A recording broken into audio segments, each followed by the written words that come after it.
Hvala vsem, ki ste ponovno z nami. Na programu sledi vedno znova zanimiva okrogla miza, ki jo bo povezovala in soočila mnenja naša sodelavka oziroma tradicionalno že gospa Brigita Šarc, podjetja Dinos. Današnje soočenje bo na temo nove okoljske ustave, na odru so se mi pa že pridružili govorci okrogle mize. V nadaljevanju vas vabim k poslušanju in po okrogli mizi tudi k sodelovanju. Sedaj pa pogledamo, kdo z nami je, oziroma morda najprej povemo, kdo z nami ni. Kot ste že opazili, ni nikogar, ni predstavnika Ministrstva za okolje in prostor, kljub vsem obljubam in trudom z naše strani. Vprašanje, česa so se ustrašili. Tako, če pa gremo lepo z leve proti desni, z nami so gospod Rudolf Horvat, direktor podjetja Saubermacher, predsednik sekcije zbiralcev in predelovalcev odpadkov gospod Jure Fišer, direktorica službe varstva okolja pri GZS gospa Antonija Božič-Cerar, direktor Enet okolje gospod Jorg Hodalič in predsednik sekcije GIS skupne sheme gospod Goran Ambrož. Izvolite.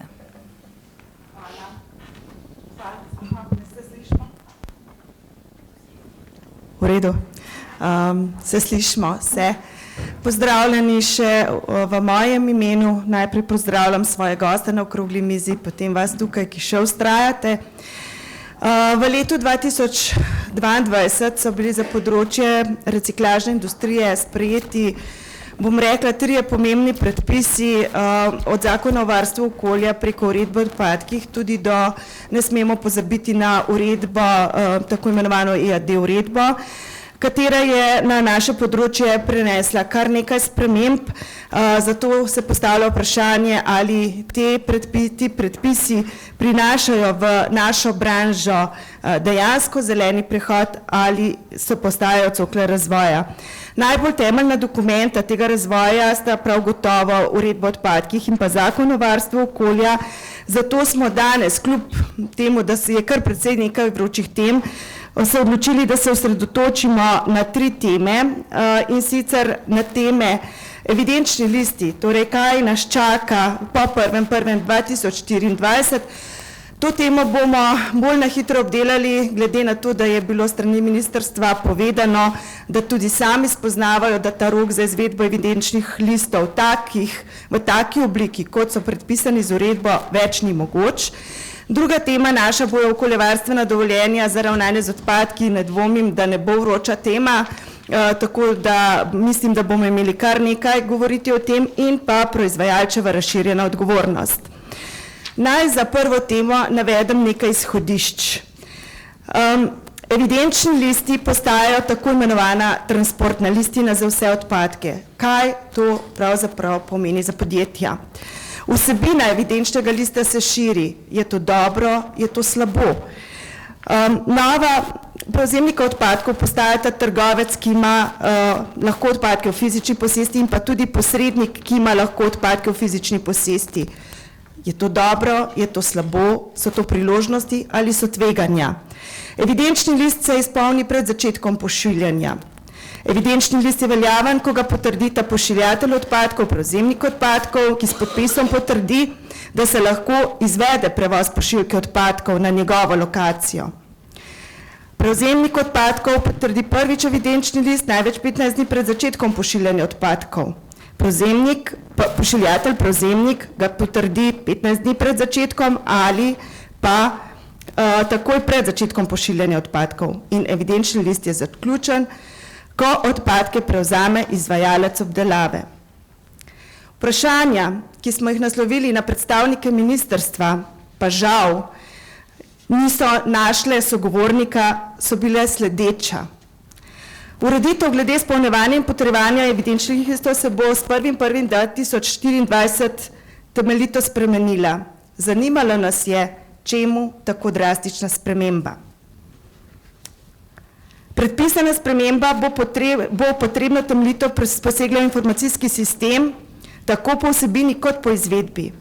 Zanimalo nas je, kdaj bodo na razpolago informacije, navodila, na kakšen način bodo grajeni so odpadki, kako, katero kopijo evidenčnih listov v pisni ali elektronski obliki bo moral imeti pri sebi prevoznik odpadka. Kdaj je evidenčni list veljaven? kakšen evidenčni list naj ima prevoznik s seboj. Tisti, ki je potrjen v ISO odpadki, prvi strani pošiljatelja, drugi strani prevzemnika. Nadalje nas je zanimalo, na kakšen način bo razrešeno to, kdaj je evidenčni list veljaven in kdaj je zaključen, kaj bo podlaga za pripravo letnih poročil. Ali bo mogoče paketni uvoz podatkov ter paketno podpisovanje evidenčnih listov, ali bo možno tudi izpolnjevati več pošiljk odpadkov na en evidenčni list. Žal bomo tukaj ostali brez odgovorov. Nekaj odgovorov se nam je ponudilo že čez predstavitev uredbe. Bom pa vas in svoje goste pozvala, če mi lahko sami podajo svoje izkušnje, kakšni so njihovi odzivi oziroma kako oni vidijo te določila uredbe o odpadkih, ki govorijo o evidenčnih listih in to, da evidenčni list postaja transportna listina tudi za nenevarne odpadke. Gospod Horvat, kaj za podjetje, za Obermacher tako določilo lahko pomeni? Lep pozdrav z mojem imenu. Začel tako, kot smo bili prejšnji teden, sem bil na enem takem posvetu tudi v Nemčiji in so si govorili o tem, da je potrebno več delati in manj birokracije. In ravno to tudi mi pri nas ugotavljamo, ker na primer povem, da je vsak dan, Ne.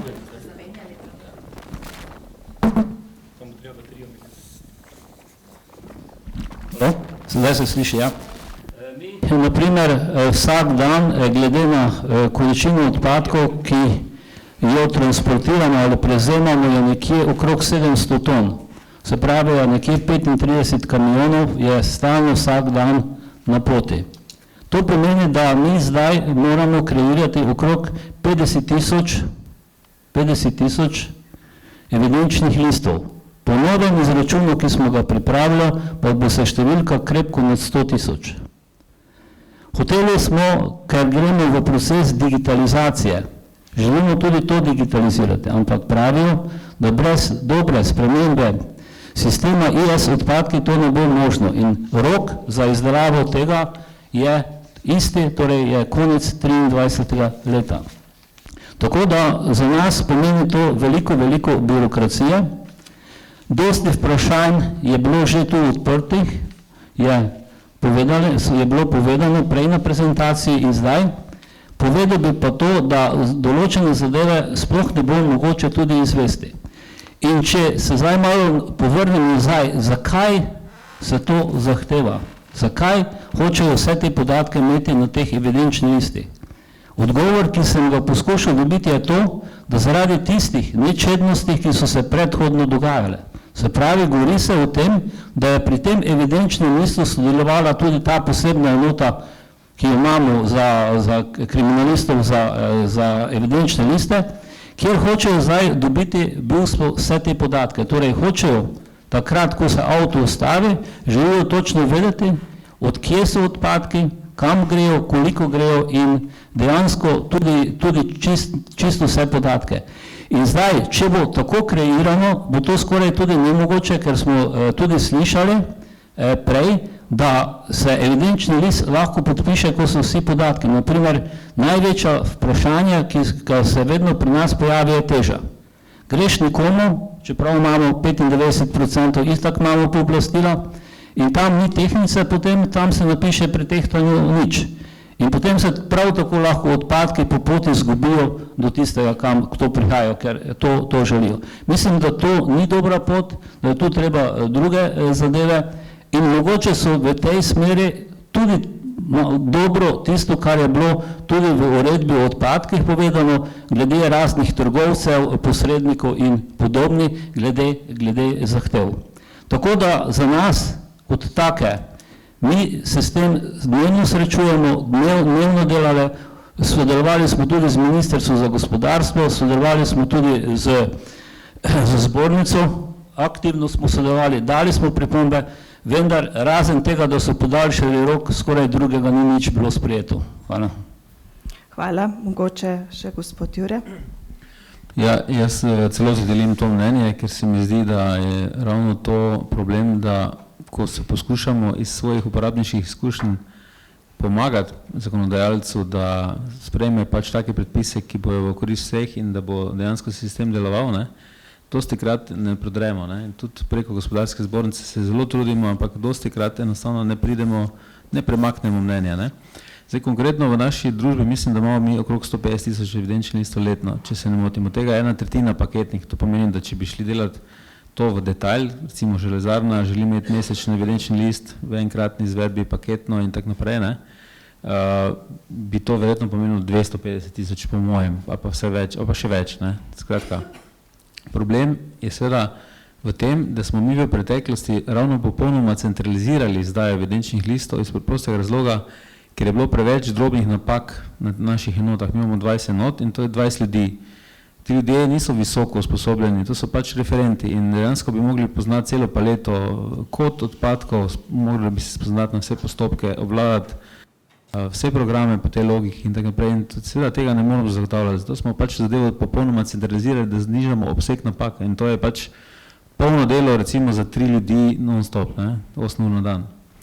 Zdaj, če bi pa šli v takšno detaljno, ne, jaz si sploh ne znam predstavljati, kaj bi to pomenilo, ker to pomeni, da moramo spet na stari sistem, kjer bi morali na enotah, tam, kjer evidenčni listi nastajajo, ne, zaposlovati ljudi, da bi lahko to sproti izdajali, ne, in pri čemer ostajajo vsi problemi, tako kot je gospod Horvat povedal, ne, da pravzaprav dostikrat velja potrjena teža pri prevzemniku recimo in tako naprej in je to neko dodatno administriranje v primeru tega, če bi že tako izstavljali evidenčne liste, da si sploh ne predstavljamo, koliko dodatne administracije to za pravzaprav za čisto nič efekta, ne, ker če s tem bi prav nobene golfije ne boste preprečili, ne, v resnici boste ogromno administriranje prepeljali v celo zgodbo ravnanja z odpadki, ne, ampak efekta pa ne bo, če bi s tem disciplinirali, bom rekel, firme, ki to počnejo, jaz mislim, da to ni način. Hvala. Mogoče še Tončka, kaj pravi gospodarstvo oziroma če se je gospodarstvo že kaj oglasilo v zvezi s temi določili? Ja, kot je gospod Fišer omenil, smo v času, ko se je sprejemala uredba skupaj vsi intenzivno sodelovali z stališča tistih, ki zbirajo odpadke od povzročiteljev. Poskušala sem tudi animirati povzročitelje in nekako dojemajo zdaj ta veliki, da bodo robili 2 ali 3 ljudi, zato da se bodo samo s tem ukvarjali. Ta mali bodo imeli probleme s tem, ker oddajajo več odpadkov skupaj in jim vi pomagate tudi razvrščati te odpadke. Je pa tudi problem, ki pa še ni zaznavan. Mi imamo zelo velik del reciklažne industrije, papirničarji, jeklarji, ki bodo morali tudi te evidenčne liste potrjevati, tako da bo tudi njih zadel, v bistvu vse. In me zelo veseli, da je bila naša pobuda, da bi naredili neko preizkusno skupino, potem, ko bo bolj dodelen sistem na ministrstvu, da bi res lahko to potekalo brezhibno, sledljivo in v bistvu, da vsak od akterjev dobi, kar želi ven iz sistema.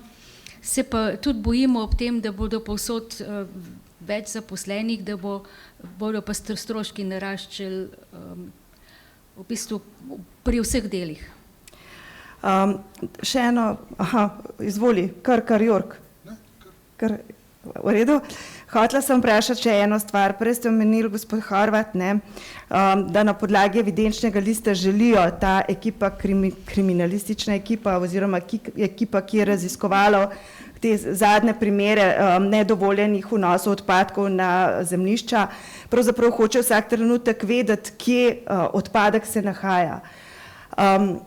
Mar ne bi bilo dovolj, če smo že dali prevoznikom zavezo, da morajo pač opremiti vozila z GPS-i, mar to ne bi bilo dovolj, mora biti res še tako potrjen in tako izpolnjen evidenčni list? Sigurno so tudi to pogledali, ne, torej koliko jaz poznam. Vendar tu jaz moram povedati prej, ko ste to govorili, ne, vse to, kar ste govorili, že pri nas že 5 let izvajam, 10 let, to je pri nas standard. Mi celo nadgrajujemo sisteme, tako da v vsakem trenutku znamo, jaz se včasih malo pošalim tudi z delavcem, točno znamo, če šofer ustavi pa gre na WC, koliko je teže tam spustil, pa prišel nazaj. Tako daleč smo že prišli. Ne. To, če hočeš dejansko delati racionalno, potem moraš imeti itak sistem, nas se imenuje MOM, Mobile Operation System, ne, kjer dejansko spremljamo, ampak ne za tega, zato da bi bili bolj učinkoviti, zmanjšali stroške, hitrejše prišli do posode, ki naprimer polna posoda, ne pol prazna. Tako da so sigurno druge zadeve in te zadeve, jaz moram povedati, da dejansko za mene ne, tečejo počasi. Ne. Jaz mislim, da vsi vemo vse, ampak se nič ne dogodi in to je verjetno največji problem. Hvala.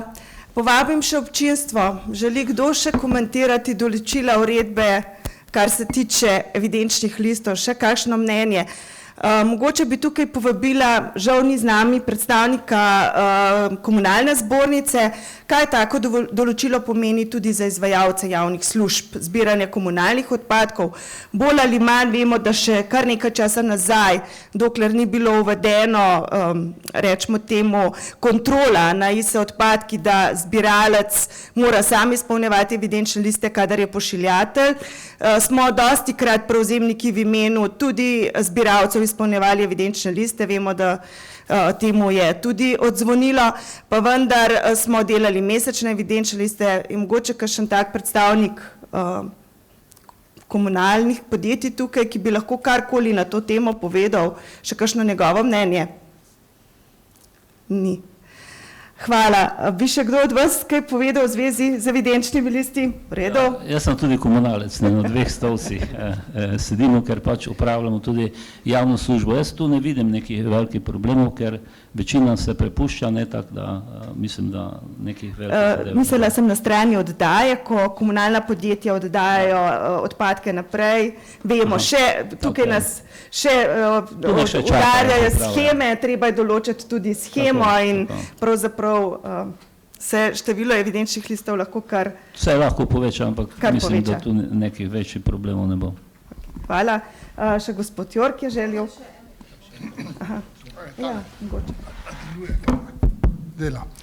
Ja, mi se pravzaprav s samimi evidenčnimi listi ne ukvarjamo, gledamo pa, kaj se potem recimo z njimi dogaja in vidimo, da velikrat te izvirni povzročitelji odpadkov pravzaprav določijo številko odpadka prav glede na to, komu ga bodo dali, ne pa kaj bi moral v resnici biti. Ne? Po drugi strani imam pa jaz to težavo, da že več kot 30 let spremljam kao razvoj informacijskega sistema za spremljanje in evidenco odpadkov in mu enostavno ne morem verjeti. Zdaj, mogoče me bo kdo tukaj od vas popravil, ampak jaz imam pač informacijo, da že dolg časa je pravzaprav vsak, ki ima OVD za obdelavo odpadkov, lahko pravzaprav prevzame z evidenčnim listom katerokoli številko, ne glede na to, da jo nima v OVD-ju.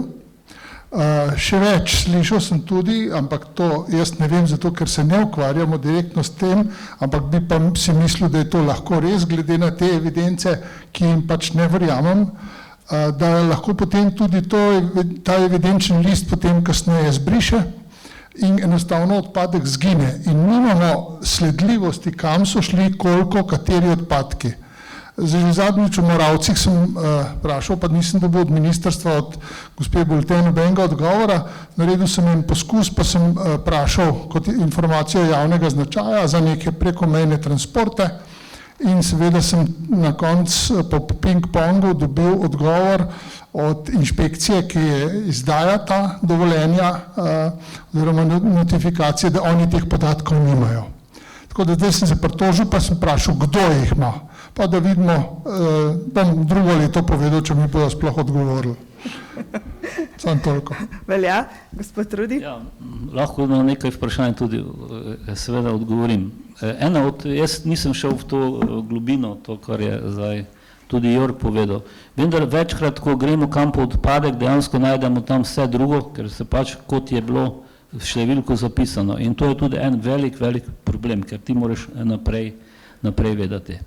To, da bi pa nekdo ima OVD, pa bi sprejemal odpadke, drugo številko pa vam moram povedati, da smo bili kažnjeni. Zaradi tega, ker smo delali en poizkus, pa smo biološke odpadke, pa težko frakcijo, smo kot težko frakcijo deklarirali, z drugo številko smo pripeljali vrhnikov in smo dobili kaj veliko kazen. Ne. To moram povedati, to ne bi šlo. Je pa druga zadeva, ne, ki je pa zelo pomembna, da tisti, ki imajo OVD, nimajo naprave, ki bi delovali, se tja vozijo odpadke. Pa se samo številka menja, pa papiri, pa gre odpadek naprej. To je pa drugo dejstvo. Mogoče še jaz malo pokomentiram to, kar je Jork rekel. V letošnjem letu, mislim, da se je to zgodilo, so na Agenciji za okolje v ISO odpadki unesli postopke, številke odpadkov, ki jih imamo, določene z okoljevarstvenim dovoljenjem. In če napišeš številko odpadka, za katerega recimo nimaš okoljevarstvenega dovoljenja, dobiš opozorila, tako modro. Opozorila lahko podpišeš, je res, to je res. A hkrati smo že v našem podjetju ugotovili, da je bil ta vnos številk odpadkov izredno nedosleden. To je pa naslednja težava, ki jo imamo z ISO odpadki, ker so te stvari narejene nedosledno in seveda moraš prijazno vsakič opozoriti, da ti pa za to številko odpadka imaš dovoljenje, katero je to dovoljenje in res so pa, tukaj so pa, moram reči, kar ekspeditivni in imaš to hitro urejeno. Taka je naša izkušnja. Bolj kot to, kar smo se zdaj pogovarjali, pa se mi zdi, pa bi mogoče še pokomentirali to, če se strinjate, z koncem avgusta je bilo brez pravzaprav nikakršnega opozorila vnešena še ena dodatna kontrola v ISO odpadki, ne vem, kdo je od vas naletel na to, namreč, da se za številke odpadkov 15.1 do tam 15.7 ne morete kot izvirni povzročitelj oddati odpadka, če ne navedete embalažne sheme. Niti zbiralci ne morete oddati odpadka, če ne navedete embalažne sheme. Lahko kaj pokomentiramo to, kaj se nam je zgodilo oziroma smiselnost, nesmiselnost? Ima kdo kakšen komentar na to? Aha, v redu, prosim. Samo mačkam, da damo mikrofon, ker se snema in morate biti slišani.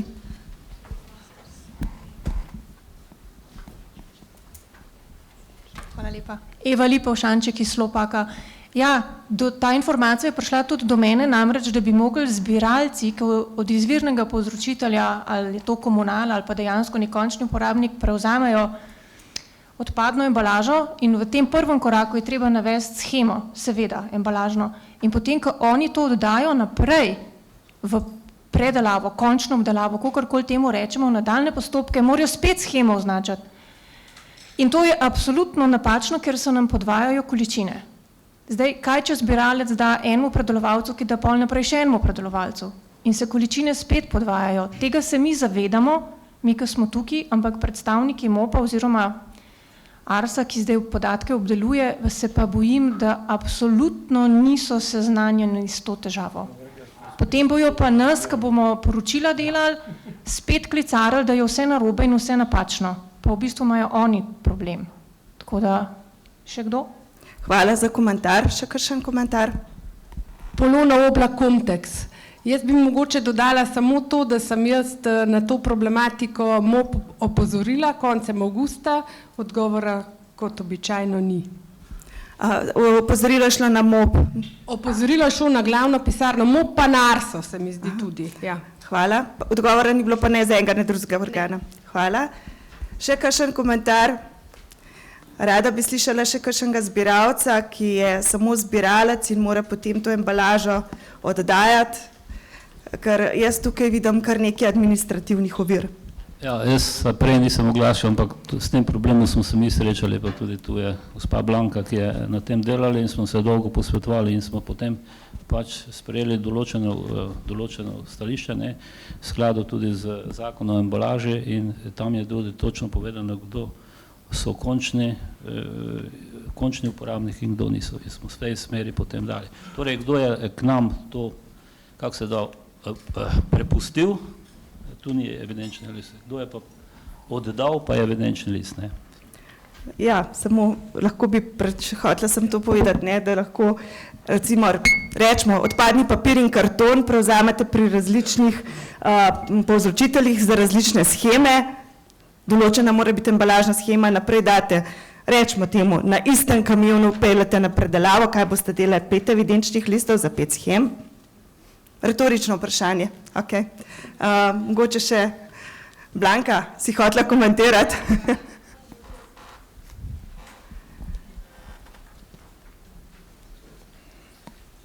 Hvala. Blanka Vlegovšek, Pup Zabermacher. Jaz sem postavila to vprašanje, točno to vprašanje, ko Brigita zdaj povedala, na ministrstvo, na ARSO in direktno na informacijski sistem ARSA. Dobila sem odgovor Tanje Vidic, da to je pa čist normalno, da to ni noben problem, en evidenčni list, na kar se piše 5 istih odpadkov in 5 različnih shem. Primer. Tako se reši ta zadeva. Odlično. Jo povabim, naj pride potrjevati take evidenčne liste. Hvala. Še kakšen komentar? Ni.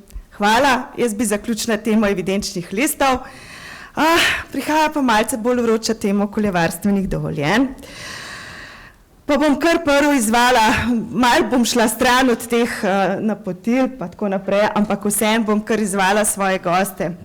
Predvsem bom tukaj povabila pa zdaj Jorga Hodaliča, če mal deli z nami svoje izkušnje na področju pridobivanja raznih okoljevarstvenih dovoljenj, okoljevarstvenih soglasij, integralnih gradbenih dovoljenj. Skratka, Jorg, če lahko nas mal seznaniš, kakšna je zgodba zdaj strani izvajalca, ker mnogo podjetij zastopate v teh postopkih.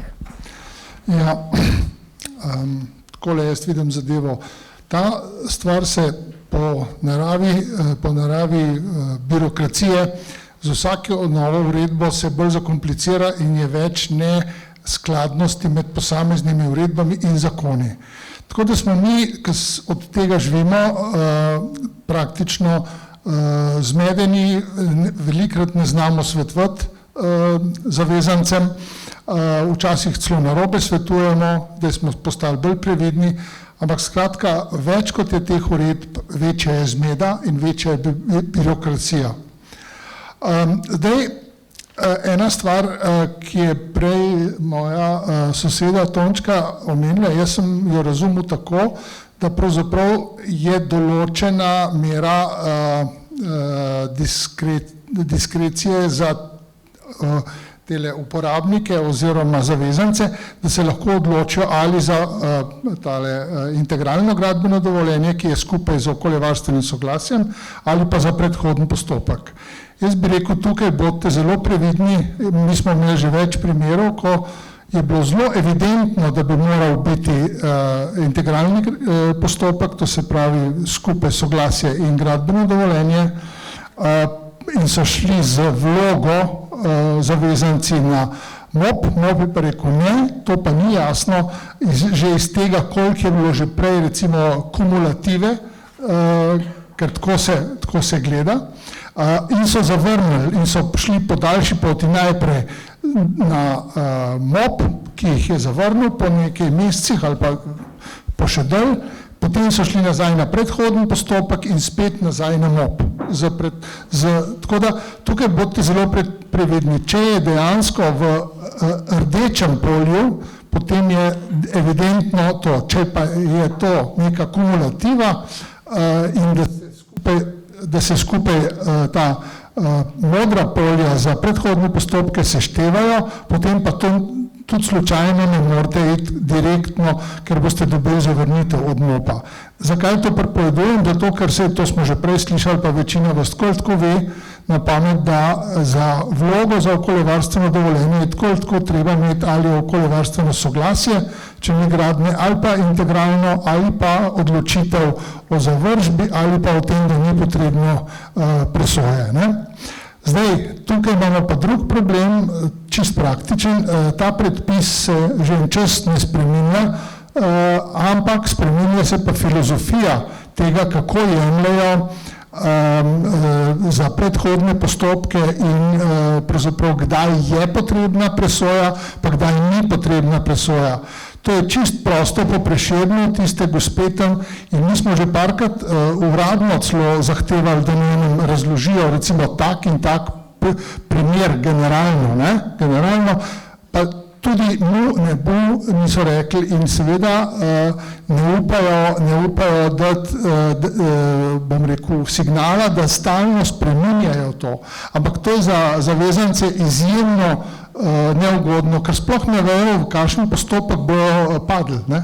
Da ne govorim sploh o tem, da si zdaj bodo po moji oceni podajali kot vroč krompir tale združen postopek še z OVD-jem, ker tale direktorat za prostor, ta sektor, ki daje integralna gradbena dovoljenja, pravi, ne si pa kar na OVD-jih, to se pravi pri Katji Budi, najdejo enega gradbenika, pa ne jim on izdaja kompletna gradbena dovoljenja skupaj z okoljevarstvenim dovoljenjem in okoljevarstvenim soglasjem.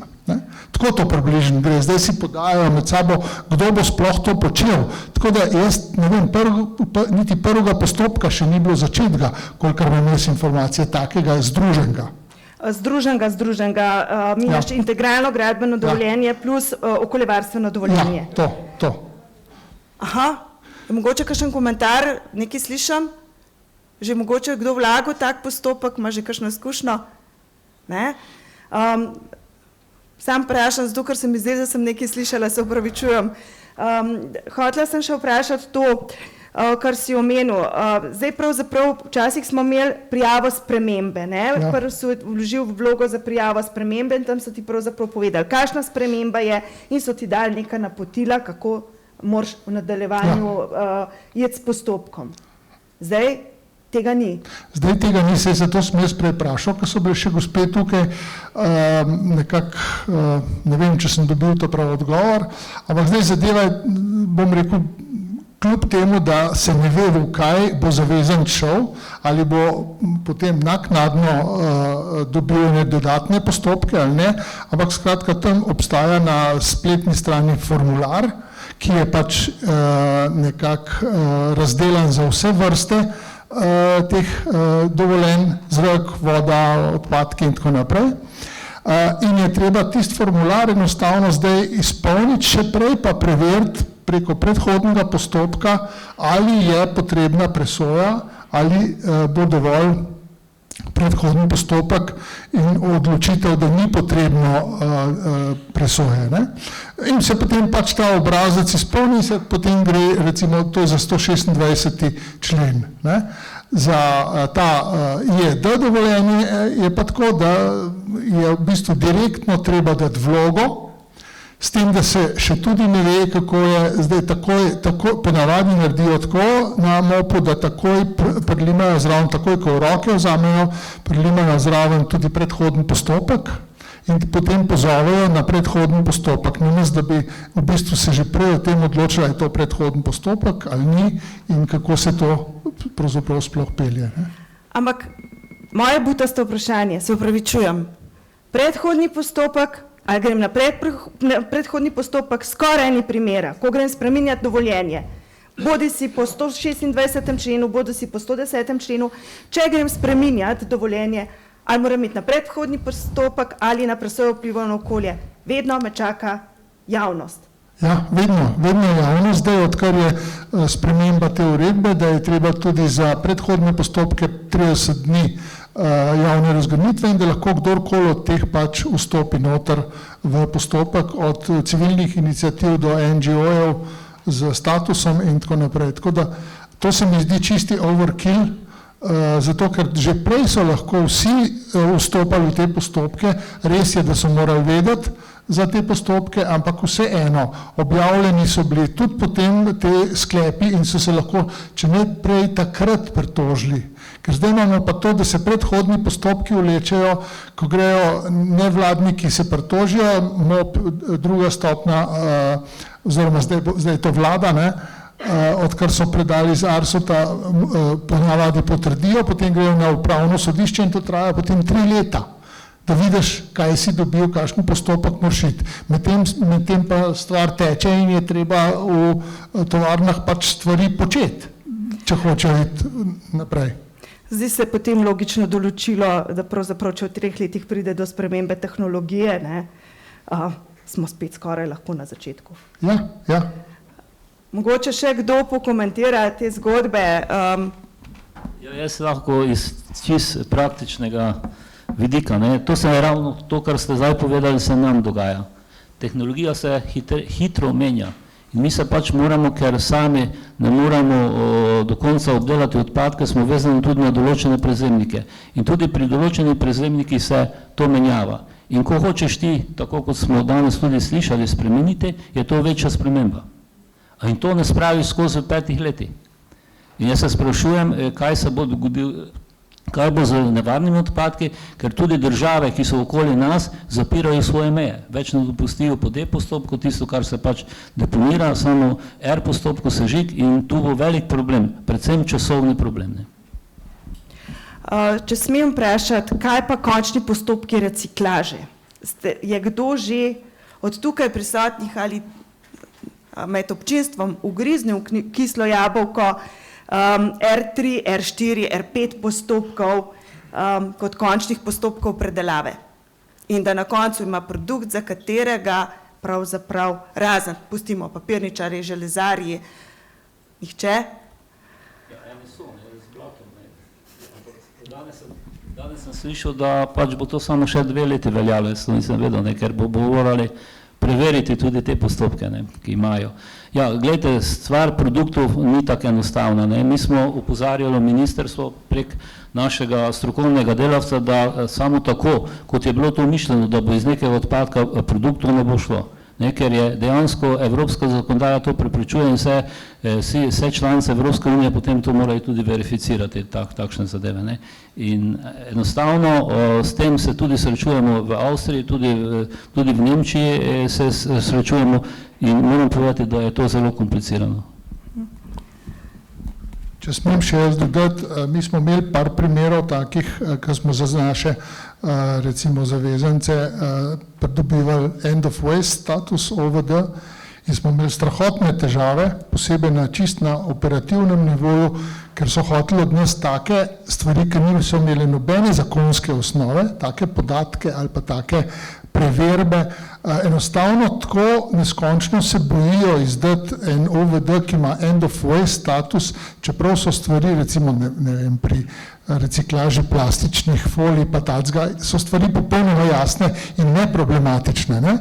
Ampak še vedno do konca vztrajajo te uradniki, ampak zakaj? Tudi zakaj? Zato, ker enostavno imam jaz informacijo od noter, še vedno je tako, tudi na Arsu je že prej bilo tako, enostavno jih ne pošiljajo na nobeno izobraževanje, nič ne vejo in zato se bojijo. Enostavno je to. Jorg, po tvojem mnenju, koliko lahko recimo tudi tem sodelavcem pomagamo, če sploh smemo, da ne bomo padali v kakšne zgodbe, povabiti na naše predelovalne centre, jih izobraziti, kaj tukaj delamo, ali pa vsaj pokazamo, razen če ne gre za obravnavo v sklopu vloge. Na vsak način bi bilo to nujno, ker to so večinoma, ne bom rekel, da vsi, ampak večinoma so to ljudje, ki so ali direktno iz recimo fakultete ali pa iz neke druge službe, ki ni imela teh praktičnih vidikov predelave odpadkov, so prišli na ministrstvo in enostavno ne vejo in ne znajo. In tukaj bi jim bilo treba pomagati, nujno. Hvala. Mogoče, Tončka, še s tvoje strani, koliko gospodarstvo se že javlja s tovrstnimi problemi, ki jih ima pri izdaji dovoljenj v tem, kar je zdaj Jorg govoril? Včasih se že sploh ne upam vprašati, ker vprašaš po 3 letih, pa po 4 letih, pa po 5 letih, pa po 7 letih in v bistvu ne veš, kako bi pomagal. Imeli smo v času, ko je bila gospa Kozlovičeva direktorica agencije, smo se dogovorili za neko vrsto sodelovanja, medsebojno šolanje, zato da bi bile vloge boljše, ampak nekako se nič ne premakne naprej. In glede na to, da v bistvu je težji dobiti dovoljenje, kot pa zgraditi celo napravo, to se mi zdi žalostno. No? Spremembo dovoljenje ali zgraditi greenfield, težje je spremeniti karkoli kot graditi. Sem prav razumela tvoj komentar? Ja, mislim, tehnično je lažje plačati, zgraditi, kot pa dobiti dovoljenje. Jaz bi sam tole dodal še, mi vodimo neko evidenco iz uradnih virov, seveda, ne, na MOP-u, ki jih je sicer zelo težko detektirati, kje se kakšen podatek skriva, ampak smo nekako, to potrjuješ, ne, da se te podatki dobro skrivajo, ampak mi smo vse naredili za letos bilanco, bilo je izdano, recimo piši 7 integralnih gradbenih dovoljenj in pa izdani sta bili 2 okoljevarstveni soglasji v celem letu. Samo toliko. Celotna ekipa, ki dela na presoji. Obe ekipi. Podatki govorijo sami zase. Lahko zaključim to zadevo. Lahko še komentiramo še kakšno stvar. Goran, Jure, še kakšen komentar? Še kakšen komentar strani publike, kakšna izkušnja pri pridobivanju okoljevarstvenih dovoljenj? Zdi se, da to, kar napoveduje ministrstvo, kar je bilo danes povedano, da bojo preverjali vsa okoljevarstvena dovoljenja v 2 letih za tam, kjer se obdelujejo blata, na vsakih 10 let bojo pretresali vsa naša okoljevarstvena dovoljenja. Lahko uporabim angleški izraz mission impossible, to se pravi, še kar nekaj časa bojo naše dovoljenja taka, kot so. In žal, ne vem, če delite mnenje z mano, se mi zdi, da bomo kar še kaj naredili, če bomo hoteli z napredkom iti naprej, dovoljen pa ne bomo uspeli v tem času spremeniti. Brigita, smem samo še nekaj dodati v opozorilo. Glejte, dogaja se zdaj, zato ne vem, da je to res zaradi sodbe Evropskega sodišča ali kakorkoli, nekdo, nek zavezanc, recimo IED zavezanc, nujno mora nekaj zgraditi, pa če je to še tako majhna zadeva, mora zgraditi, ker enostavno ne more čakati na spremembo dovoljenja. In kaj se potem zgodi, ko gre prositi za spremembo tega dovoljenja, je to pravzaprav nelegalen objekt, ki absolutno in takoj za sabo potegne presojo vplivov na okolje za celotno tovarno, kar pa seveda vemo, in potem še spremembo dovoljenja, kar je takoj nekaj let. Že samo po sebi, zato ker je nekaj moral nujno narediti, da sploh funkcionira. Po tvojem mnenju, koliko te odveže to, da saj vložiš vlogo in rečeš, postavil sem se v vrsto? Teoretično nič, drugače pa inšpektorji vsaj približno so tolerantni do tistih, ki dajo vloge, ne glede na to, a so že dobili dovoljenje, spremembo dovoljenja ali ne, in so relativno tolerantni do tega, ker vejo, kako počasi stvari grejo. Hvala. Kakšno vprašanje mogoče še za moje goste z publike? Jaz bi vam rada pokazala vprašanja, ki smo jih naslovili na predstavnike ministrstva, pa niso bila težka, pa očitno so bila pretežka. Nas je zanimalo, koliko obdelovalcev in zbiralcev je že sporočilo podatke, ali imajo lastniško pravico na premičninah in nepremičninah oziroma objektih oziroma na zemljiščinah, katerih se izvaja dejavnost zbiranja oziroma predelave. Nekje zunaj smo zvedeli strani gospe Polonce, da cirka 20 takih podatkov so že dobili.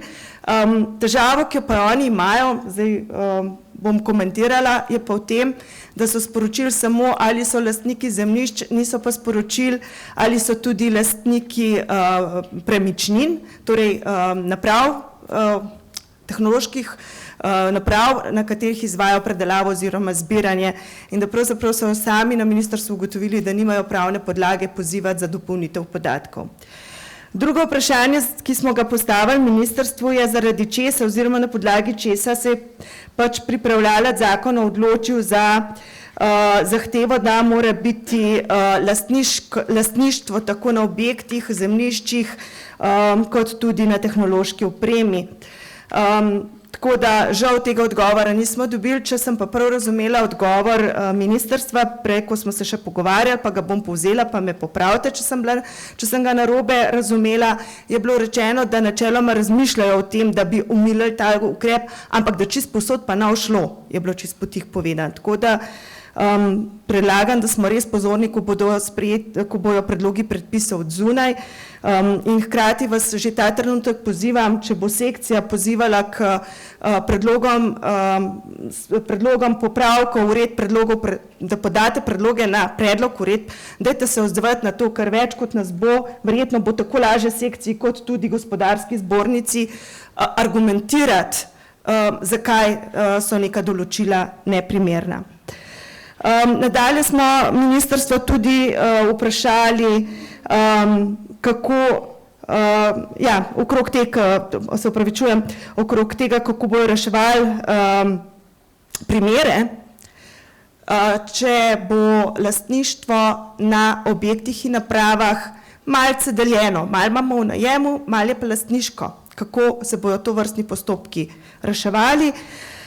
In pa seveda to, kar smo sedaj že govorili okrog integralnih postopkov, in nekako je bilo še vprašanje, kaj se dogaja s pobudo gospodarske zbornice glede v povezavi z 69. členom Zakona o vodah, ki ogroža večji del razvoja, tako je in Seveso. To, kar je bila pobuda dana, da se pač spremeni.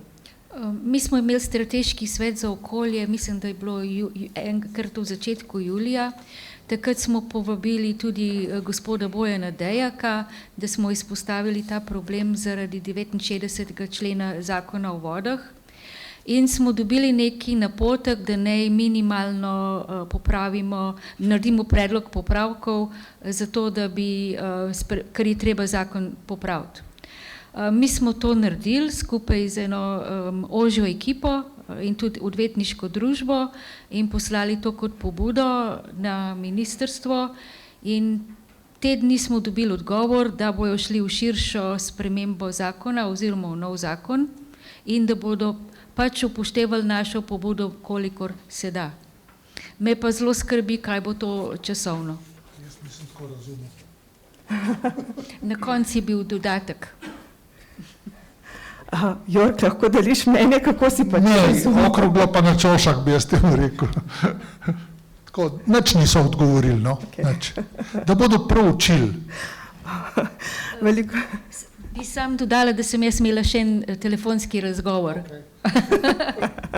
V redu, v besedah obljubljeno naj še besede, da preidejo k dejanjem in bo vse v redu. Slabe izkušnje imam s tem. Mogoče še eno tako vprašanje. Nekako bo treba delati do sprejetja novega zakona o varstvu okolja. Kako? Verjetno so potrebe po tem, da se dovoljenja spreminjajo, da nekdo gre po novo dovoljenje.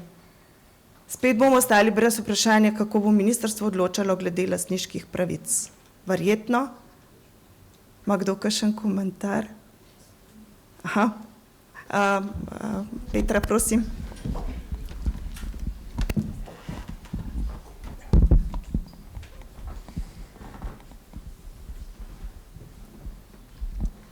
Ja, v povezavi z 6. točko, to zadnjo točko, že prej sem si zapisal, pač treba poudariti, da zelenega prehoda ni brez investicij.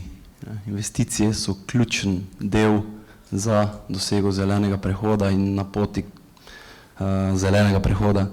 In ja, čas tu ni naš zaveznik, ne. V primeru, lahko povem tudi z našega primera, čaka nas nekaj 10 milijonov težka investicija, ne, in niti zamisliti si nočemo, ne, da bi bila potem to blokada, ki je neposredno usmerjena v krožno gospodarstvo, v zeleni prehod, ne, in potem, če nas čaka zakonodajna blokada, take investicije, ki je namenjena k zelenemu prehodu, pač je to lahko zelo velika težava za nas in pa tudi za vse druge zavezance, ki pač grejo po tej poti.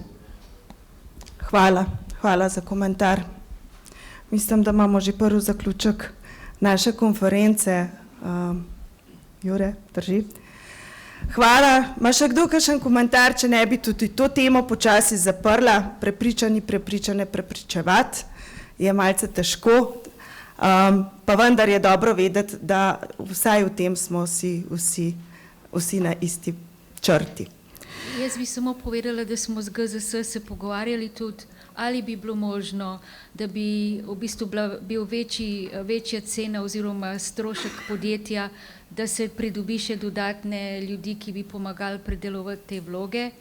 Oziroma poslali smo pa tudi pobudo, da bi več ljudi zaposlili na Arso, takrat je še bil, ampak nažalost ni bilo odziva. Hvala. Pojmo na proizvajalčevo razširjeno odgovornost, ker tukaj bomo pač malo povzeli, kaj se je dogajalo v zadnjem letu, kar nekaj se je dogajalo.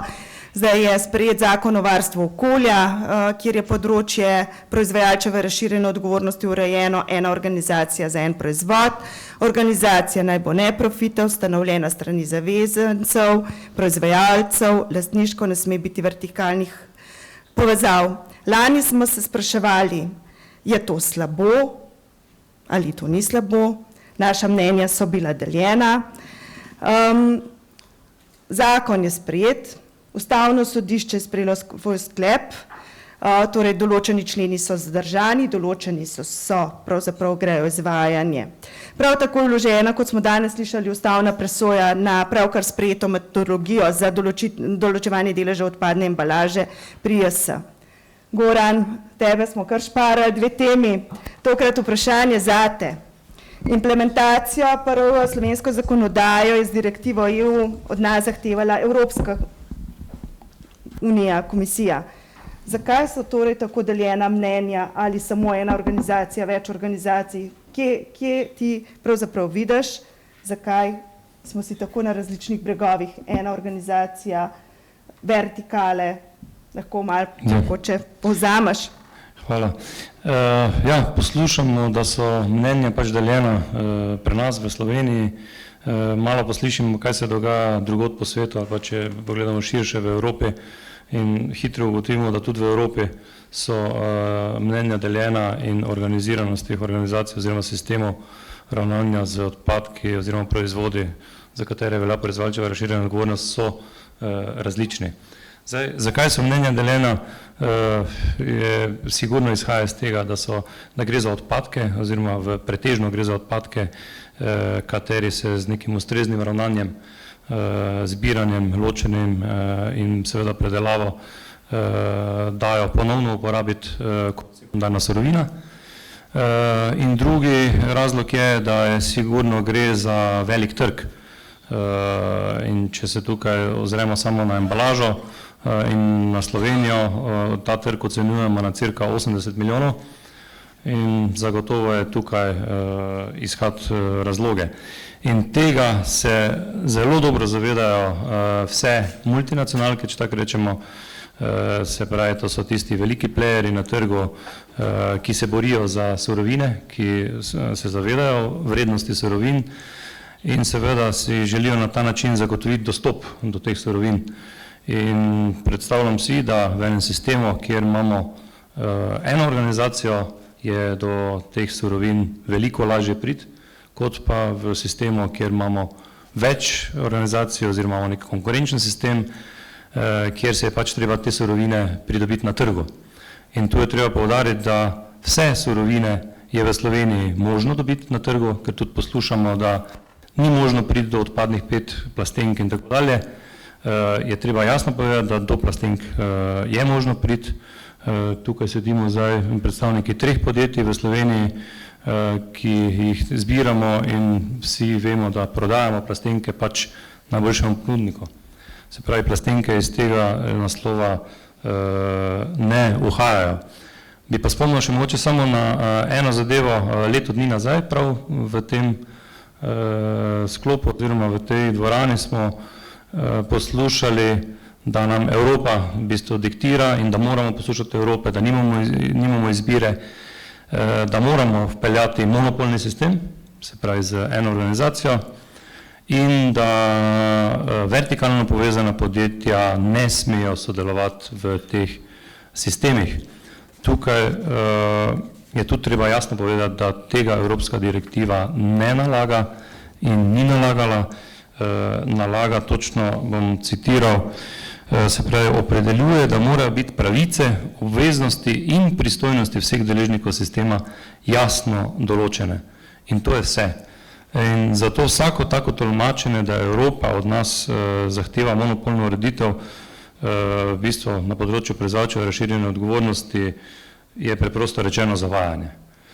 Ker če bi tako bilo temu, potem bi tudi sosedna Avstrija, ki ima sistem urejen z 4 organizacijami, smo prejšnji teden poslušali v Moravcih, bi verjetno tudi šla na sistem z eno organizacijo, pa ne gre, niti slučajno ne razmišljajo o tem. Sigurno vidijo v tem prednost, da imajo več organizacij. Verjetno, bi rekel, ja. Pa verjetno ta multinacionalke nimajo težav s pridobitvijo odpadnih surovin. Malce sem cinična. Jure, mogoče lahko še kakšen komentar s tvoje strani glede organizacije ureditve PRO-ja, ena organizacija. Ja, seveda, to je ta večna borba, ki je bila od vsega začetka prisotna, ne? Ampak zdaj, če prvo gledati, kaj se je v zadnjem na področju embalaže dogajalo od ustanovitve družb za ravnanje z odpadno embalažo naprej, ne? Pridemo pravzaprav skozi neko obdobje, vidimo, da skoraj da 10 let ni bilo nobenih korakov narejenih za izboljšanje sistema, kljub temu, da smo non-stop upozarjali, ne? In se mi zdi, da smo pa lani prišli tik pred zdajci, da bi se mogoče sistem lahko vzpostavil, ne? In mogoče so potem za tisto spremembo v embalažni uredbi naredili napako, ker ni bilo noter izravnave, ne? Ker če bi ta bila, potem bi bilo v letošnjem letu popolnoma vse jasno, ne? Pravila so jasna, ni več izogibanj, zdaj pa pogledamo, kdo kaj v resnici naredi na tem področju embalaže v Sloveniji, ne? In imam skozi občutek, da nočejo te šanse nam dati, ne? Ker bi se točno videlo, da sistem lahko absolutno normalno funkcionira v interesu gospodarstva, z nizkimi stroški, ob popolni konkurenčnosti in tako naprej, ne? In jaz sem pred leti bil na enem izobraževanju v Angliji, sem se pogovarjal na področju elektronskih odpadkov, ne? Tam imajo 60 schem na elektronskih odpadkih. Ampak imajo regulatorja, ki v bistvu deluje kot clearing house in dejansko zadeve skozi nadzira in prihaja s predlogi. Oni imajo redna srečanja z ministrstvi, kjer se pogovarjajo o problemih, lahko izkazujejo svoje, bom rekel, poglede, svoje predloge ukrepov in tako naprej. In večino njih upoštevajo. Vse z namenom, da se sistem spostavi in izboljša, ne? In te komunikacije enostavno pri nas ni bilo. In to je glavni problem, ne? Zdaj, ko smo tik pred zdajci, jaz iskreno upam, da bo Ustavno sodišče dovolj pametno, da bo presodilo tako, kot je potrebno, ne? In potem bomo videli, kdo kaj v Sloveniji lahko počne. Vprašanje, ki je bilo pripravljeno za ministrstvo, je bilo, ali imajo že pripravljene scenarije, različne scenarije, kako bojo uredili zakonodajo glede na odločitev Ustavnega sodišča. Ustavno sodišče verjetno bo lahko reklo, velja to, kar je sprejeto, ali pa spremenite, ne more biti taka ureditev. Nekako je bilo z nekih člankov v zadnjem času prebrati, da ministrstvo ima že izdelane scenarije, vendar ne vemo, v katero smer. Ampak, če spet povzamem, kar je danes gospa Polonca tukaj rekla, pa spet se upravičujem, me popravite, če sem narobe razumela, je nekako bilo tiho rečeno, da sistem tak, kot je, pravzaprav je dober. Samo dodelati ga je treba, to je pa verjetno v tistem delu, kar je Goran rekel, da morajo biti pravila igre natančno in določena. Ja, treba tudi malo druge mnenja. Mi smo izvajalci gospodarske javne službe in kaj se zdaj nam dogaja? Mi bomo konec leta imeli 800 ton nepobrane embalaže. Po drugi strani je začela veljati uredba o skladiščenju gorljivih frakcij in vas sprašujem, koliko ste skladišče investirali. Mi smo investirali preko 3 milijone in ali bo se zdaj to uporabljalo ali pa tudi ne, ker smo postali s tem, da smo šli v investicije dražje, kar je normalno. In dejstvo je to, da potem danes smo 2-krat ali 3-krat tudi slišali, da samo lahko imamo na skladišču 1 leto, potem je pa to odlagališče in bo k nam kot izvajalce javne službe prihajala inšpekcija in bo nam dajala kazni. Se pravi, da kljub temu, da je, sistem ne deluje. Zdaj, zakaj ne deluje, o tem se jaz zdaj ne bi spuščal, ker vemo vsi, kje smo, kaj smo. Vendar pa veseli me danes to, kar je gospod Zdinosa danes povedal, zadeva je čist drugače. Jaz sem to poskušal upozoriti že v Moravski Toplicah. Borba za surovina. Borba pri nas za full cost sisteme. Jaz samo povem primer litij-ionskih baterij, to je električnih baterij, katere obvladujemo in delamo na tem. Danes se tja, da vlagalo v naslednjih letih, da se čez 20 milijard. In vse velike firme hočejo to imeti, zaradi tega, ker hočejo priti do surovin. Bilo je prej tu povedano, da pride se do surovine, seveda pod drugimi pogoji. In kaj vi mislite, zakaj Radenska te različne sisteme in se danes ne bi rad spuščal, hoče imeti? Zaradi tega, ker se hoče izogniti full cost sistema, dejansko sfinancirati to in priti do surovin. In isto se dogaja kot primer v Franciji, kjer je celotna lesna industrija, ki je tam zbira les in imajo čez 100 različnih objektov, tovarn in vsega, in je ta sistem izven nekega komunalnega sistema. Jaz to predvsem opozarjam, ker kaj bomo potem mi delali? In že naprimer v Avstriji velike trgovske firme kupujejo smetarska podjetja, naprimer Lidl v Nemčiji. In kaj se zdaj dogaja? Iščejo samo izvajalca storitev, ker želijo sami se organizirati. In to vemo, kaj pomeni za nas. Hvala.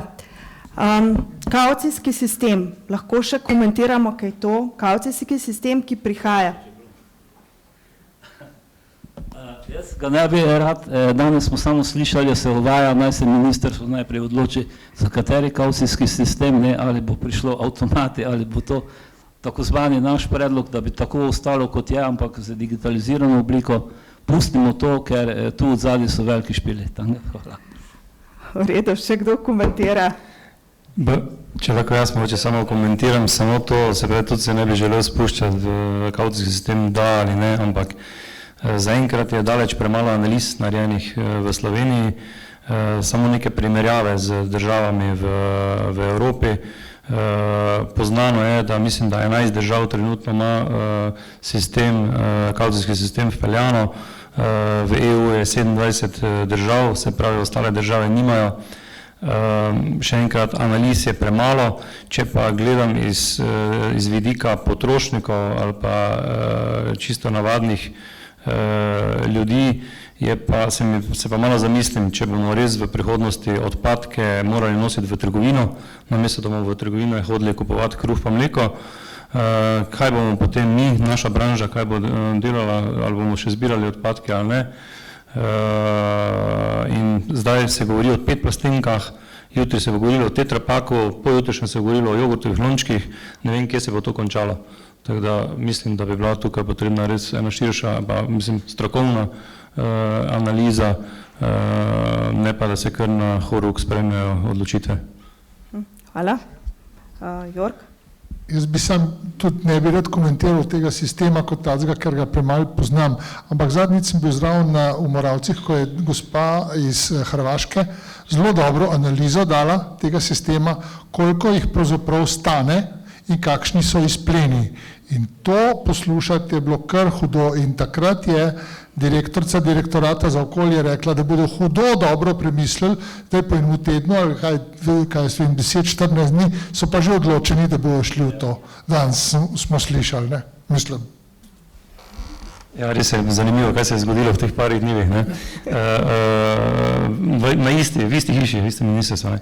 Mogoče bi to samo dodal, ne? Na tem posvetu je gospod, oziroma dr. Viktor Simončič zelo lepo izhodišče postavil, ki mislim, da se res moramo kot Slovenija vprašati. Glede okoljskih ciljev, to ko slišimo, okoljske cilje je potrebno zaseči in tako naprej, se strinjamo, ampak kdo je te okoljske cilje določil? Te okoljske cilje si je postavila Evropa, postavile so si jih največje države v Evropi, se pravi kot je Nemčija, in na podlagi česa so si v Nemčiji postavili te okoljske cilje. Seveda so verjetno upoštevali standard, ki velja v Nemčiji, so upoštevali, ne vem, znanje, so upoštevali kapacitete, predelav, zbiranje, sistem zbiranja odpadkov, ločenega zbiranja odpadkov, recikliranja in tako naprej in na vse zadnje tudi kupno moč prebivalcev. Mi, se pravi ostale države, manjše države pa enostavno te cilje pač sprejemamo, kot da je pri nas v bistvu sistem enako urejen, pa država, pa vse skupaj enako urejeno, kot je v Nemčiji, pa žal ni. Mi ugotavljamo, da nismo samo zadostni na marsikaterem področju in bomo imeli te težave za doseganje okoljskih ciljev zagotovo. Sploh pa s takim zadevami, ko danes poslušamo, se pravi, ni investicij, potem bo težko pričakovati tudi doseganje ciljev tukaj. Okoljskih ciljev. Mogoče še Jure? Ja, na tem posvetu je bilo prav smešno, ker v kuloarjih se govori, zakaj je treba to uvesti, pa sem povedal, da je treba ta sistem uvesti, pa je pri nas zato, ker se že ve, katere mašine bojo kupljene in ve se, kdo je njihov zastopnik. V redu, okoljevarstvena dovoljenja bojo pa tudi kar samo od sebe prišla. Tako je, tisto bojo hitro uredili. Mogoče še kakšen komentar na sistem ureditev PRO-ja, ena družba, en proizvod oziroma ena organizacija, en proizvod, vertikalne povezave. So res vertikalne povezave tak hud problem? Mislim, to je prav smešno, ker v tem novem predlogu zakona o vodnem okolju so pa naredili točno enega vertikalca, ki se ukvarja z urejanjem sistema, z zbiranjem reciklatom in trženjem reciklatom. Torej, to ne bi smel biti problem.